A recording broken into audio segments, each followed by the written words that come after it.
morning, church. My name is Jen Helms, and I am your communications and events pastor here at Georgianna. It is a blessing to be here with you, getting to dig a little deeper into our postcard of Jude.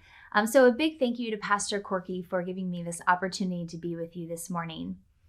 So as we've already seen thus far in this small snippet of Jude, he is giving it to the readers. So in this portion of the text, it is no different. Jude is going into detail and throwing out many examples of the worthless in the world. He's giving his readers a warning against the corrupt teachers of the land that are negatively influencing the church. So let's go ahead and take a look at our verses for today. We're going to pick it up in verse 12. These people are blemishes at your love feasts, eating with you without the slightest qualm, shepherds who feed only themselves.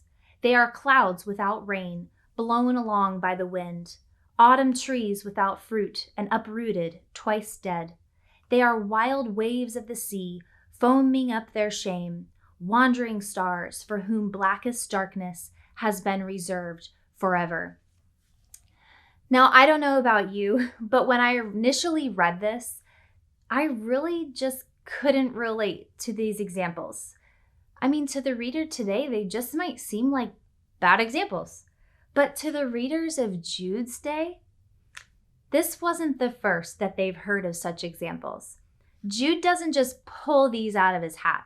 He is using Old Testament examples that are familiar to the Israelites of the day.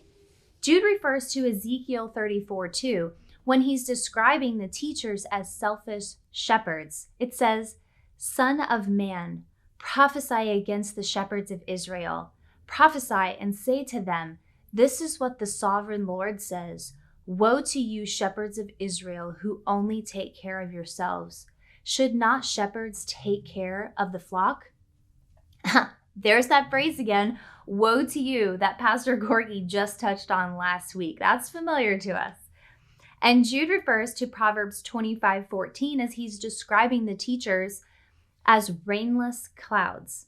It says, like clouds and wind without rain is one who boasts of gifts never given. Ouch. Nothing like a teacher inside the church giving false hope. And then Jude refers to Isaiah 57:20 as he's describing the teachers as chaotic waves. It says this, "But the wicked are like the tossing sea which cannot rest, whose waves cast up mire and mud." What a warning of the negative ripple effect of false teachers. Jude is clearly passionate about this. As Pastor Corky already touched on a couple weeks ago, Jude intended on writing about something different. But these false teachers, those that have just secretly slipped in, are of greater concern to him. And it is a great concern to the future church. Think about the ripple effect of a teacher. Do you have a teacher or a coach that comes to mind from your youth? A teacher or a coach that really taught you something meaningful that even decades later still resonates with you? Well, I know I do. My high school basketball coach was quite influential in my life. I remember a specific instance when Coach Burkhalter just seemed to be on my case all practice long. All 2 hours, I felt like I was just in her sights.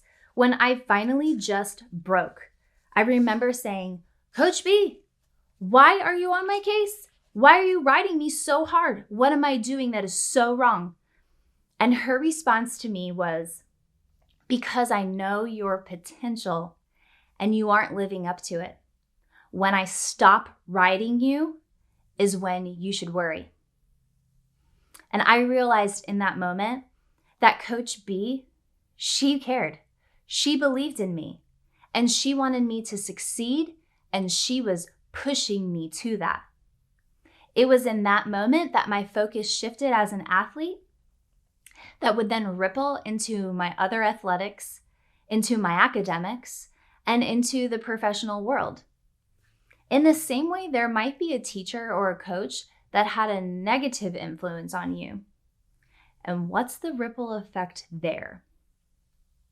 A false teacher, someone speaking lies with the goal of deception. That is definitely worth a fight. And Jude recognized that false teachers are indeed worthless to God's people, and they will only lead them astray. And he was passionate to warn the people of this.